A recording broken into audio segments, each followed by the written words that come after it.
Hizi checks zinaenda kusaidia hawa wanafunzi warudi shuleni na school fees, ya kuhakikisha kwamba lazima wanafunzi wasome, na hiyo ndio jambo ambalo mimi nataka kuweka mkazo sana, ya kwamba ofisi yangu, hata kabla hatujafika katika ofisi ya governor, tunataka kuonyesha kwamba tuko tayari kufanya kazi hata kama hatujafika huko, na tayari kazi imeanza, tukiendelea kusupport hawa watoto waende shuleni. To support parents to make sure children remain in school, not to sit at home. Shule zikifungua kesho, wazazi wote wapeleke watoto shuleni. Na hiyo ndio jambo ambalo mimi nimejitolea kama timu Wanyonyi, ya kuhakikisha ya kwamba ile pesa niko nayo ile kidogo, lazima tusaidie watoto wetu wafanye nini, wapate elimu. Na elimu ndio msingi wa maisha bora hapo mbeleni, siku za uzoni. This is the future of Kenya. This is the future of Bungoma. Na kama hatuwezi, we don't get it right with these children, then we shall lose them and we shall lose our future.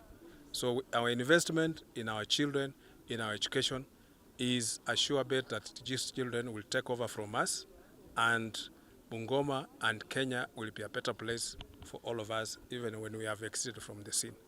Nataka kuhakikisha ya kwamba sai vile nasungumuza hivi, all constituencies, maeneo zote za bunge washapata pesa ya basari. Kwa hivyo hizo basari watapeana hivi karibuni, na watahakikisha ya kwamba watoto wamepaki shuleni, na hizo fees nafikia zitalipwa. Hata mimi hivi karibuni nitarudi huko Westlands, niende ni peane hizo basaris, tuhakikisha ya kwamba watoto wote wapate basari warudi shuleni. Kitu ya pili, mimi nikikuja hapa, unajua county government hawana mandate ya kulipa school fees.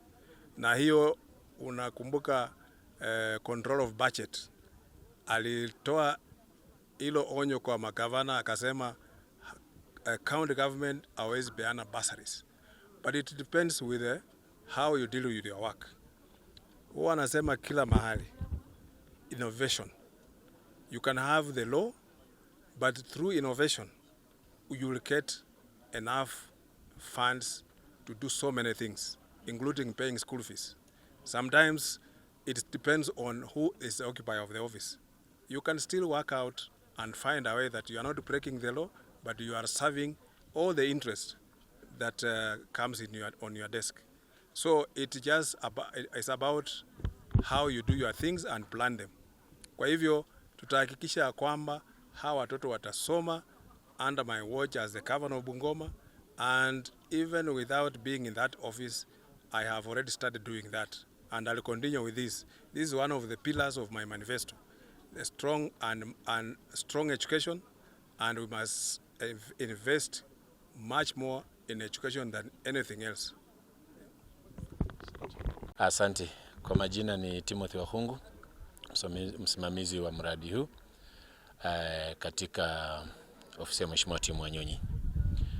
Leo Januari hii tumeweza kuwakabidhi wanafunzi zaidi ya 47 hundi za school fees, bankers checks za school fees, ambapo kila mwanafunzi ameweza kufaidika na school fees ya 10,000. That brings to a total of approximately 470,000. Na juzi 2 months ago tulikuwa hapa tukapeana 410, hiyo tukifunga mwaka. Na this comes as a blessing in disguise, kwa sababu unajua hii ni Januari, na jinsi nilisema last time pia narudia, tulitumia njia tofauti kusample the needy cases ambazo wanahitaji usaidizi kwa area ya Bungoma. Na nataka kushukuru Mheshimiwa Timu pamoja na marafiki zake kuweza kuwakumbuka hawa wanafunzi ambao kesho hawangeweza kuenda shuleni, but kwa sababu ya bidii yake na uaminifu kwa masomo, kesho wataweza kuenda kwa mashule zao tofauti. Na kwa majina naitwa David Situma Wafula. Niko hapa katika eneo hili linaitwa Eninga Hapa ni karibu na University ya Kibabii. Tuko hapa kwa sababu ya ufadhili ambao kwa kweli tunaweza kusema ya kwamba ni mwamko mpya katika eneo hili letu. Mimi mwenyewe hasa natoka eneo bunge la Kabuchai, lakini si ajabu kwamba nimesimama hapa kwa jina kubwa sana ambalo limeingia katika kaunti yetu hii kwa mara ya kwanza, jina Tim Wanyonyi, ambaye kwa kweli amekuja hapa kutufadhili haswa sisi wengi ambao tulikuwa tumekwama na mizigo ya fees, school fees kwa watoto wetu. Tunashukuru Mungu kwa sababu ametuonekania, ametupea mwanga. Tunayo matumaini kwamba watoto wetu wanaenda shule kwa sababu ya wamepewa nafasi ya kupewa cheki ambayo ni karo.